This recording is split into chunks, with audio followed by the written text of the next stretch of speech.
চিলাপাতার কোদাল বস্তি এই হোমস্টেটা বরাবরই আমার কাছে ভীষণ প্রিয়। এটা নিয়ে আমার এখানে সেকেন্ড টাইম আসা। প্রকৃতির মাঝখানে এত সুন্দর একটা হোমস্টে, এটা আলাদাই শান্তি।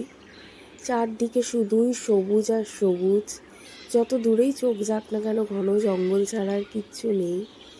এখানে কোনো গাড়ি ঘোড়ার আওয়াজ নেই, এখানে মোবাইলে নেটওয়ার্ক কাজ করে না একদমই। সকালটা শুরু হয় ময়ূরের ডাকে, বিভিন্ন পাখির আনাগোনা, আওয়াজ, শব্দ। মানে দুদিনে ছুটি কাটানোর জন্য এর থেকে ভালো আর কিছুই হয় না। মানে শান্ত পরিবেশ, মানে একটা আলাদা রকমেরই একটা শান্তি। আর এখানকার সকালটা যতটাই সুন্দর, যতটাই শান্ত, রাত্রিটা ততটাই ভয়ঙ্কর। কারণ এই হোমস্টেটা হচ্ছে একদম ঘন জঙ্গলের মাঝখানে। এখানে রাত্রিবেলা হাতি বাইসনের আনাগোনা হয়।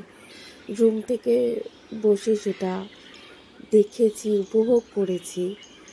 রাতের জঙ্গল যতটাই ভয়ঙ্কর ততটাই সুন্দর। মানে একটা আলাদা রকমের একটা ফিলিংস, মানে বলে বোঝানোর নয়, ভীষণ সুন্দর।